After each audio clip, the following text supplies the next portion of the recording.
Today we are talking about the operational shortcomings with data governance projects, and the project that I'm talking about in specific. The operational shortcomings we saw was that it was really hard to make what was on the paper operationalize into real practice. We did have people that we identified as the business stewards, data stewards, and people who had actually day-to-day job doing this.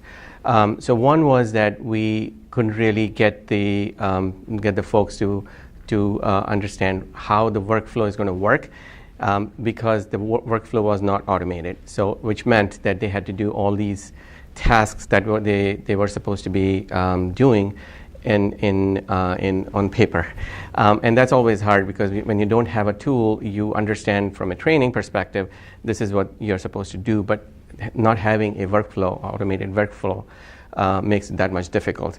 So that was one of the biggest operational shortcoming. And then data stewards didn't really have any tools to track, monitor, or resolve their items, the conflicts that they saw. They didn't have a tool to keep track of. They have resolved these items and they move on to the next item, and also who is going to approve those items. So all of the information was on paper. Unfortunately, it was not automated because of lack of tool.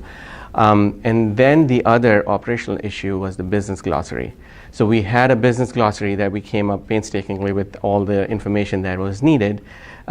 Just the issue with that was it was static. So once we built that business glossary, that's where it stayed.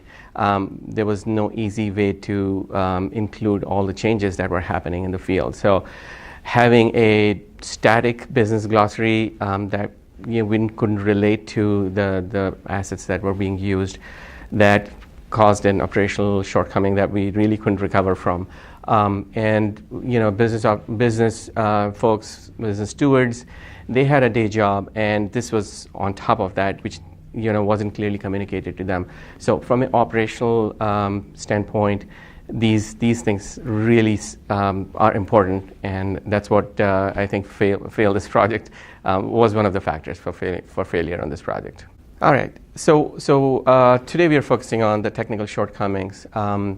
With that specific project, there were technical shortcomings because we didn't really have a tool to do data governance, and we had bits and pieces of technology pieces that were being used as tools, but in reality we really had spreadsheets, PowerPoint presentations, and we did have a data quality tool, but it wasn't well embedded into the framework, and there was no dynamic framework actually.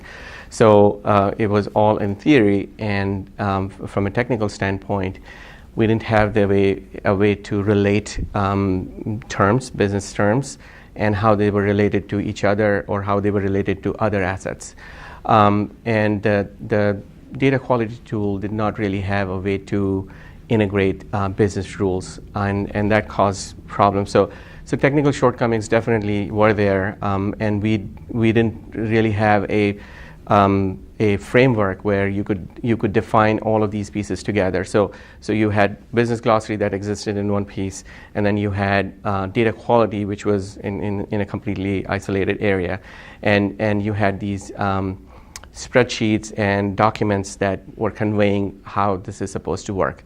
So a lack of all connected networking of these pieces that are required for a data governance project were missing.